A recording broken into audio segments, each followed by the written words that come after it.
Hi guys.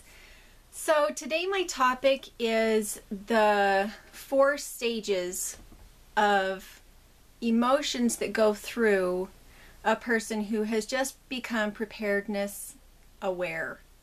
Not exactly sure how else to verbalize that, but I subscribe to everybody that subscribes to me and then comments. That's how I know that they're there. And so every time I subscribe to someone who's commented, I get to watch their videos.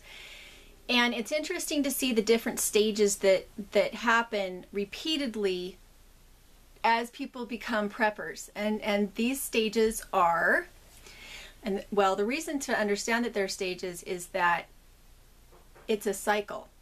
And if you are not aware of the cycle, you can feel stuck and terrified in the stage that you're in. But to recognize that there's a cycle allows you to move to the next stage and then to move out of those 4 stages and not to repeat those stages anymore, because none of them, they're all emotional stages, not actually levels of preparedness. They're actually just emotions that go through you.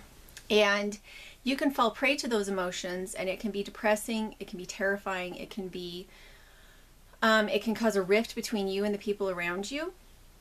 So I just wanted to walk through them. And the reason that I know about this is because I was the oldest of 7 children in a family that was extremely preparedness minded. When I was 7, my parents made sleeping bags for each of us that would withstand negative 70 degrees Fahrenheit on a very limited budget. They personally were friends with Jim Phillips, and we had 7 years of food storage. We had how many gallons? How many gallons was that? They actually had a bomb shelter. Our house was made of concrete. We had solar panels, battery houses, years and years worth of wood stored on trees and also cut. We had wood burning stove and a root cellar that was a blast shelter with actual blast doors and the air ventilation and all that kind of thing. So this is how I grew up. And I watched my parents the whole time I was a kid, that when the new big horrible thing came up, they would get scared. And they would go through all these cycles all over again. And usually in the end, what it ended up meaning was that they had spent a lot of money on things that we may or may not ever have used. And so I have some criteria that I follow that I'll share at the end of this after I go through the 4 stages. So the first stage is disbelief. When you find out some kind of fact that kind of rocks your world about what's going on in the government and in politics and in society, you just can't believe that it's true. No, it's not possible that this is really going on, because that would mean that there are these really evil people handling things, and it's hard. The second is that you feel powerless. Once you come to accept what's going on, you feel powerless, and all you can think is, well, they're so big and I'm so small, what can I do about it? And then you hit the stage of activism. You say, I'm going to do something about this. I'm going to warn all my friends and family. I'm going to prep. And this is the stage where you get yourself and your family prepared, and you spend a ton of money. And as a seasoned prepper, you can go through the cycle a lot of times, because as you find out new information, you feel like you have a new threat to your family and you want to be prepared for it. And so even though I've been through the cycle so many times, when we moved to our property here, we went through it all again because we felt unprepared. We had left our home that had all the fruit trees and the nice garden and the livestock and everything. We moved to a new place with no fruit trees. And so we spent a couple $1,000s. We spent our whole tax return that year on preparedness stuff, and a lot of it we were able to use. There was quite a bit of it that might have been not as necessary as it could have been. Anyway, so the third scenario also comes with it a sense of superiority. So when you're an activist, you have a sense of superiority, that you get it and nobody else gets it, and nobody is as prepared as you are, and nobody is as prepared as they should be. And so this is the stage where you start to kind of alienate yourself from your family a little bit, because it's all you want to talk about. You want to talk about how they need to get their act together, and you can be kind of aggressive about it. And this stage is a very hard stage to get out of, but there is one way that you get out of it. Burnout. Once you hit burnout and the great and amazing horrible thing has not come, and everybody around you thinks that you're crazy because this thing that you've been prophesying to them about has never happened, and you're tired because you've been pulling this load yourself, and it hasn't come to fruition. There's been no reason that the general masses can see for what you're doing. You hit burnout. And at this point, a lot of people turn around and leave the prepping community. They say, well, it never came, it never happened, it's not going to happen, and so nothing that I'm doing really matters. And this, I think, is the most dangerous stage to be in.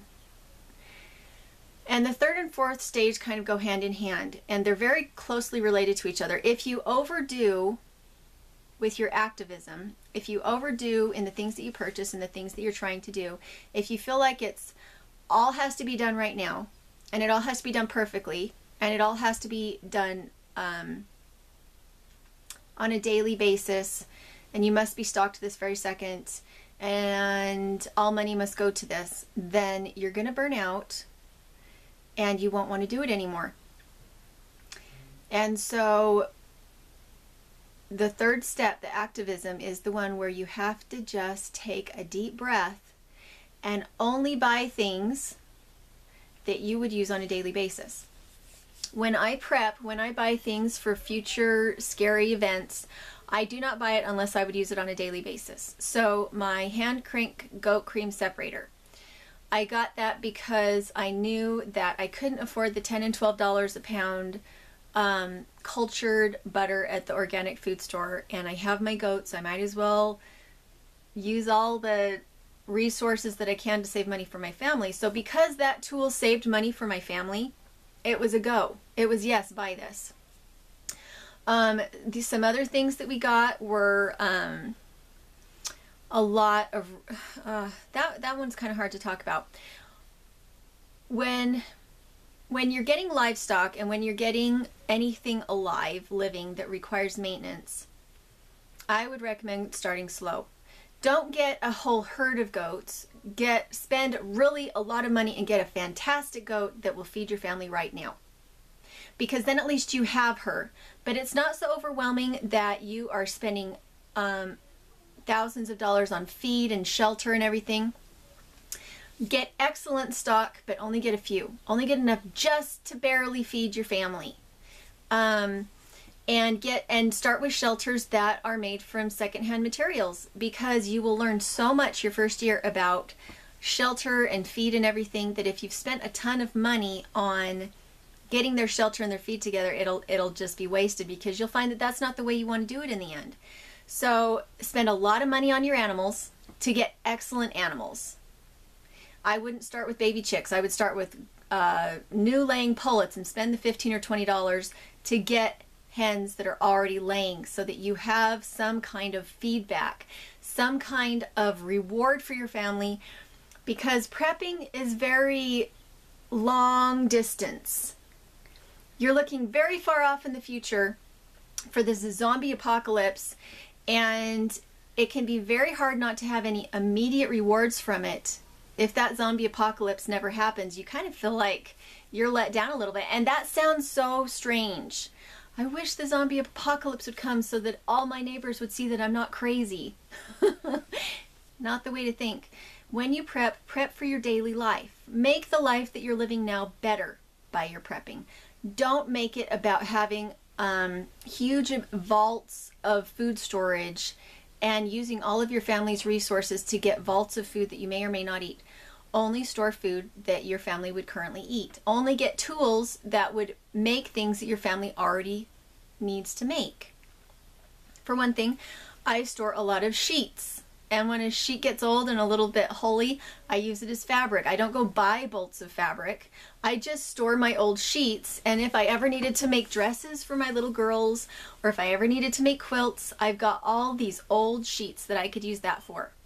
And I have all this wool that I use for my knitting. Pardon me. And if push ever came to shove, I could make clothes out of it. But not only clothes, I could use it for batting for between blankets by putting in between my old sheets. And so you want redundancy in your prepping. You want it to be something that you don't have to go buy new, something that you can just put into storage, but it needs to be something that kind of cycles through your life. My parents, when they had their 7 years worth of food storage, from the time Mr. Dirt and I got married until we're actually still using some of it, when my parents found out that their whole family couldn't eat wheat, well, instead of dumping it, instead of it being for garbage, they gave it to us. And as they cleaned out their food storage room, we accepted all this wheat and we fed our animals for free for almost 8 years now. And so this is what I would say for bulk food storage: get things in whole form, whole grains, whole beans, salt, store them in buckets. Get things that can be turned into many, many different things. I don't store tomato sauce. I don't store spaghetti sauce. I store tomato paste, which is very, very concentrated. It's a huge amount of tomato in a very tiny can, and all you have to do is add water. And I can make spaghetti sauce with it. I can make pizza sauce. I can make tomato soup. I can use it as a base for vegetable soup. I can use it as a base for lasagna. There's just about nothing tomato that I can't make out of tomato paste, and it takes up a lot less space because it's solid. So avoid things that have a lot of water in them because they take up space and they're heavy. Let's see, what else is there? You guys already know that we store our meat on the hoof. The reason for this is that highly processed, even if it's just canned, highly processed meat makes my kids and myself sick, and even Mr. Dirt. We found this out because in our first year of marriage, I did a lot of canning of soup. And when I gave it to my kids, warmed up, of course, I'd rewarmed it after pressure canning it. And every time I fed it to Kaya, she would get diarrhea. It just, I don't know why, but when I would use the same ingredients and make a fresh soup, she did really, really well on it. It was like the superheating of it killed all parts of the food and her body didn't recognize it as food. I'm the same way. If I eat a lot of processed meat, I get really sick. So for us, having a freezer full of frozen meat is really good, but then most of our meat is actually on the hoof until we need to butcher it. So that's kind of how we handle that situation. And as an experienced prepper, you can still hit burnout because as new events come up, it scares you again. And you may feel like, oh, I need to up the amount of animals that I have, or I need to increase the amount of garden I have so that I can feed my neighborhood if they ever come to get me. And I think that's, as much as it's good to look ahead and to watch for things that might be of danger to your family and just to be prepared, I don't believe it's good to look into the future and be frightened and to assume the worst case scenario. I think it's good to be prepared but not afraid. The best way that we took a lot of that fear away was to get to know our neighbors. We know all of our surrounding neighbors. We actually know what all their preparedness type skills are, and we have a huge network that reaches out a mile in just about every direction. We know all of our neighbors. We know who has a military background and who has we know who has military background, we know who likes to hunt, we know who has animals, we know who has old enough vehicles that if an EMP hit, we would not have to worry about whether or not our vehicle would start. We know who grows hay. We know who has a hand pump on their own personal well. We have a hand pump on our own personal well because if the electricity went out, we'd want to make sure that we still had water. We still have water storage, but it's stored in a place that's kind of out of the way. And so we also have family that grows grain. I mean, we have these enormous networks very, very close and then spread out a lot. So if the grid and everything never went down and it was just hard times, we would have really good pricing for things at great distances that we could be able to go get from. But we also have a very small insular network here in our actual neighborhood of things that if the grid went down and if there was really scary times, we would know whose place we were going to in what situation and who was going to check on the kids and who has a wood burning stove and who has a 2-year supply of wood and who has medicinal plants, who knows how to use them, who is a doctor, who has antibiotics, and who has special health needs. And so we have those networks, and once you have all of this down, go on with your normal life. Go on with your normal life and implement these things. Rotate your food storage by using them in every meal. I will say that having one person, it doesn't have to be the mom, having somebody who's a stay-at-home person is the only thing that is going to allow you to keep that food storage rotated, unless you're really good with a crock pot, because everything from scratch requires a prep time of at least 2 hours. You need that time to get raw ingredients together and to allow them to cook properly. And Mr. Dirt and I made an agreement when we first got married that it didn't matter which of us was always going to be home with the kids, but one of us would always be home with the kids. And that agreement has made it so that we can save a lot of money by using things from scratch. And when we sat down and did the math between daycare and food storage rotation and animal husbandry and all those kind of things, that my being home actually saves us as much money as it would if I went to work. More so, that I could not earn enough money. If I took daycare and everything else into account, I'd have to make as much as my husband does in order to just break even. And so when it comes to homesteading and prepping, having a parent, doesn't matter which one, a parent at home is what really makes things jibe together and makes it flow. So anyway, those are the 4 emotional steps that happen with prepping.